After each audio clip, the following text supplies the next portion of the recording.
Mukunda jewellery మొట్టమొదటి factory outlet హనుమకొండలోనే అతిపెద్ద jewellery mart December 14న గొప్ప ప్రారంభం.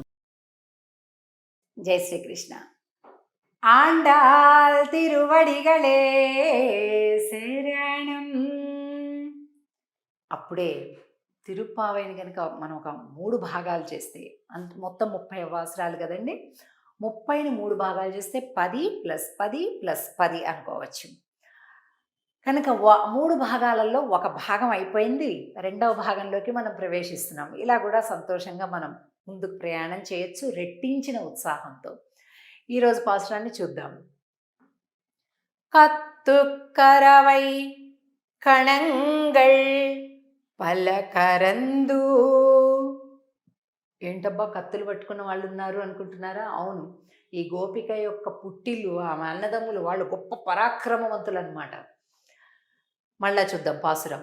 కత్తుక్కరవై కణంగళ్ పలకరందు செத்தார் திரளழியச் சென்று செரு செய்யும் குத்தமொன்றில்லாத கோவலர்தம் பொற்கொடியே புத்தரவல்குல் புனமயிலே போதராய் சுத்தத்து தோழிமார் எல்லாரும் வந்து நின்முத்தம் புகுந்து முகில் வண்ணன் பேர் பாடா.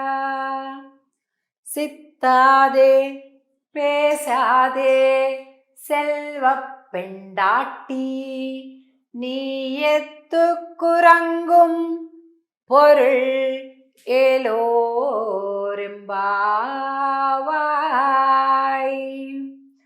కత్తుక్కరవై కణంగళ్ పలకరందు అంటూ ఈ గోపిక యొక్క గొప్పతనం 4 రకాలుగా ఉంది. ఈ పాశ్రంలోని గోపిక గొప్ప బాహు పరాక్రమము, అలాగే పశు సంపద 2 కూడా కలిగినటువంటి వారు. 2 శత్రువులని తమ బలంతో గెలవగలిగినటువంటి వాళ్ళు. 3 ఎటువంటి ఒక్క చిన్న మత్స లేని గోపవంశం అన్నమాట ఈ గోపికది. 4 మహా సౌందర్యవంతురాలైనటువంటి గోపిక. అంటే సౌందర్యంలో గొప్పనే, సంపదలో గొప్పనే, బాహుబలంలో గొప్పనే, పరాక్రమంలో గొప్పనే, పశు సంపదలోనూ గొప్పనే. అంత గొప్ప గోపిక అన్నమాట ఈనాటి గోపిక.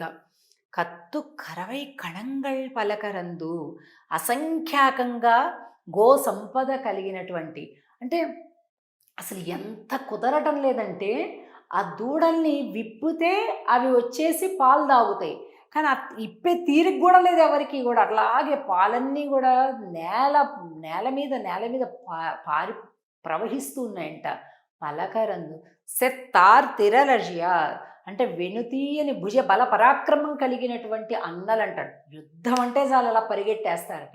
ఏమంటే ఇంక వీళ్ళకేం పని లేదా, పొద్దస్మానం గొడవలు వేసుకుంటూ ఉంటారంటే, అయ్యో వాళ్ళకెవరు శత్రువులు లేరు. శ్రీకృష్ణుని ఎవరైతే ద్వేషిస్తారో, శ్రీకృష్ణునికి ఎవరైతే శత్రువులు ఉంటారో వాళ్ళంతా వీళ్ళ శత్రువులు. అంతే, ఒకటే మాట. సరిచయం కుత్తం ఒండ్రిల్లాద, ఒక్క చిన్న దోషము కూడా లేనటువంటి గోపవంశముకు చెందినటువంటిది అనమాట. పొర్కొడియేగో ఈ గోపిక యొక్క అందాన్ని బాగా చెప్తున్నారు. ఏంటది? బంగారు తీగతో చెప్తున్నారు. ఒక తీగలాగా ఉంటుందట, ఉత్త తీగ కాదండి, రేపటికి ఎండిపోతుందేమో, అలా కాదు, బంగారు తీగ. ఇంకా ఈమె యొక్క పుత్తర వల్గుల్ పునమైలే పోదరాయ్, అంటే పుట్టలోకి ప్రవేశిస్తుండేటటువంటి ఒక పాము పడగ ఎలా ఉంటుందో ఈ గోపిక యొక్క వెనక భాగం అంత అందంగా ఉంటుందట. పాము పుట్టలోకి ప్రవేశిస్తుంది అనుకోండి, ఆ రంధ్రం ఎంత ఉంటుందో అంతే సన్నగా ఉంటుంది, అలాగే పైన పెద్ద పడగ ఉంటుంది. అలాగా అన్నమాట. ఈమె నడుము అంత సన్నగా నాజూకుగా ఉందట. అలాగే నడుము కింద భాగం అంత చక్కగా పాము పడగలాగా ఉంది అని గొప్ప వర్ణన చెప్తున్నారు. ఇంకోండి, ఇక్కడ పాము బొమ్మ కూడా ఇచ్చారు మనకి. అలాగే అడవిలో సంచరించేటటువంటి ఒక నెమలి ఎలా ఉందో అలా నడుస్తుందట ఈ గోపిక. ముగిల్ వಣ್ಣన్ పేర్పాడా అంటే, ముగిల్ వಣ್ಣన్ అంటే ఏంటి? మేఘశ్యాముడైనటువంటి వాడు నెమలి. ఆ ఆ నెమలి ఎప్పుడు వర్షిస్తుంది? మేఘాన్ని చూస్తే బాగా నాట్యం చేస్తుంది, ఆనందిస్తుంది. ఓహో! ఆ పేరు చెబితే ఈవిడ కూడా నెమలి లాంటి అందం కలిగిన గోపిక కదా అని అలా చెప్తున్నారు. ఇగోండి కత్తు కరవై పాలను పితుకుతూ ఉండేటటువంటి భుజబల పరాక్రమం కలిగినటువంటి గోపబాలురు వీళ్ళంతా.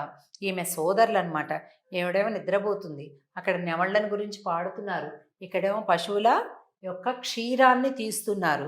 ఇలాగా ఇన్ని రకాలైనటువంటి అద్భుతాలు కలిగినటువంటి అద్భుత గుణాలు, అద్భుతమైనటువంటి వంశము, అద్భుతమైనటువంటి సంపదలు, అద్భుతమైనటువంటి గుణములు, అద్భుతమైనటువంటి సౌందర్యము ఇన్ని కలిసినటువంటి గోపిక ఈరోజు నిద్ర మేలుకొలుపబడుతుంది. ఇది 11వ పాశం.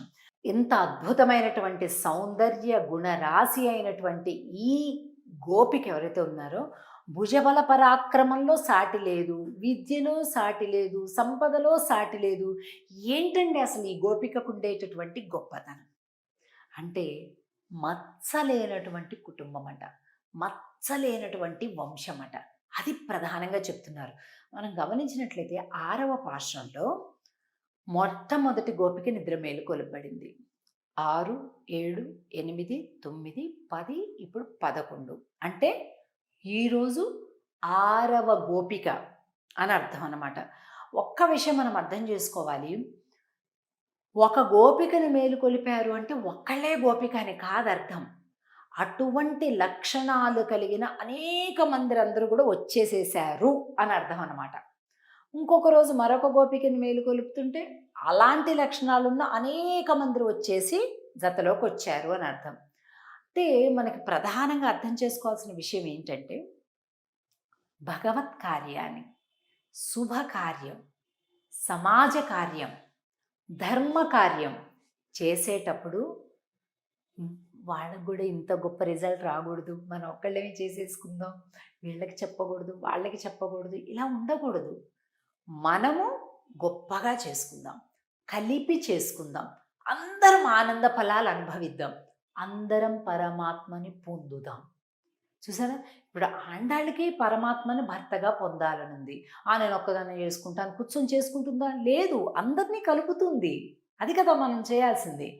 ఈ ఈ రకమైనటువంటి లక్షణం ఎప్పుడైతే మనం నేర్చుకుంటామో అదే సరి అయిన తిరుప్పావై వ్రతం కదండి. తిరుప్పావై అనగానే పొద్దున్నే వైష్ణవ ఆలయాల్లోకి వెళ్ళి తిరుప్పావై పాసురాలు చదువుతాం, అలాగే అర్థాన్ని ప్రవచనంగా వింటాం. కనీసంలో కనీసం ఒక్కొక్క మనిషి, ఒక్కొక్క భక్తుడు లేదా భక్తురాలు 10 మంది భక్తుల్ని గుడికి నడిపించాలి. అదే అసలు సిసలైన తిరుప్పావై వ్రతం. ఎందుకంటే మనకు ఆండాళ్ళ తల్లి ప్రధానంగా ఉన్నది 30 పాసురాలలో 10 పాసురాలు గోపికల్ని కలుపుకోవటమే కనిపిస్తుంది మనకి కదండి. కాబట్టి మనం కూడా అటువంటి దిశగా మన అడుగులు వేద్దాం. రేపు 12వ పాశురంలో కలుద్దాం.